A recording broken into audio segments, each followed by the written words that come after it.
Hi, I'm Ryan Herr. Today, we're going to teach a computer how to banjoify a song. That's the technical term for when you transform a plain melody into bluegrass banjo style.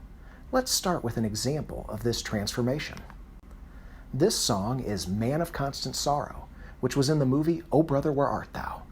Here's what the plain melody sounds like before we banjoify it. I am a man of constant sorrow. I've seen trouble all my days. And here's what it sounds like after we banjoify it.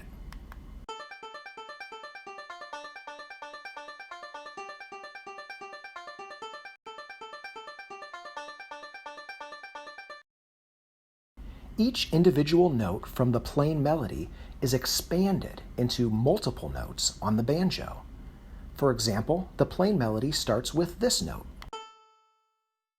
This text you see, A12, that's called ABC music notation. It means the note's pitch is A and its duration is 12 beats long. But it doesn't sound like a long note on the banjo. The banjo can't sustain long notes like a singer.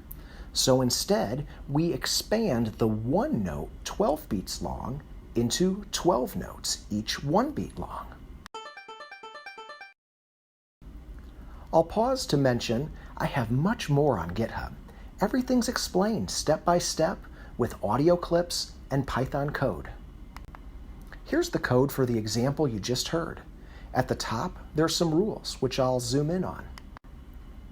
These are the rules for how to banjoify a song.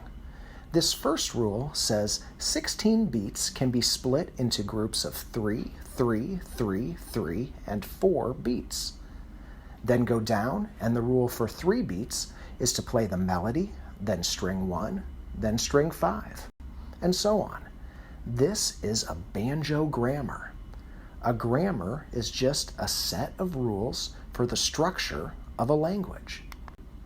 Formal grammars are used in linguistics with natural languages, and computer science with programming languages, and we can use grammars to generate music because music is a language with structure. And we can apply this structure to many songs. For example, because we're in Minneapolis, I thought, let's play some Prince.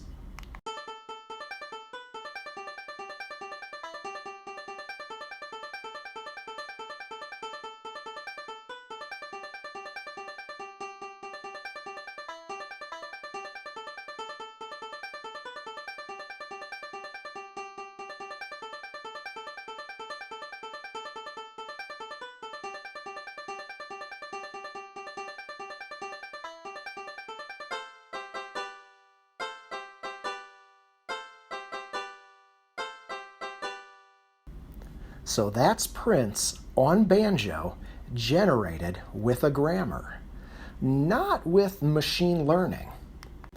But I struggled with this choice.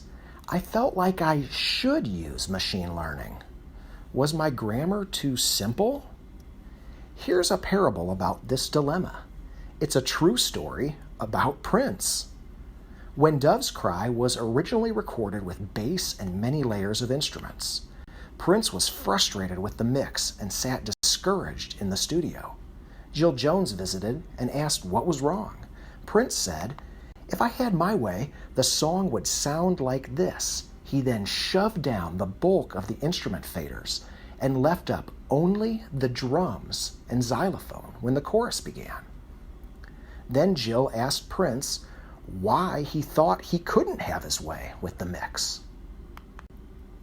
The next time she heard the song, it was on the radio, and the mix was stark with no bass. So Prince chose to do something different, and so did I. Now, I'm not the Prince of banjo or code or anything, but we're all creative. Yet sometimes we feel like we don't have permission. So here's your permission. Turn the bass down or up. Use a grammar or machine learning. Make it simple or complex. It's your art. I'm applying this philosophy to my next project. After teaching computers to Banjoify songs, next I'd like to Picassoify drawings. These 11 prints show Picasso's process of abstraction, step by step. He starts with a realistic bull and then progressively deconstructs it into an abstract geometric form. He said, "In my case, a picture is a sum of destructions." I'm trying to approximate Picasso's destructions with a series of geometric transformations and image processing functions. I'm telling you this publicly now, so I'm forced to finish the project. I'm also talking about it in September at a conference. If you love code and art too, I'd love to hear from you.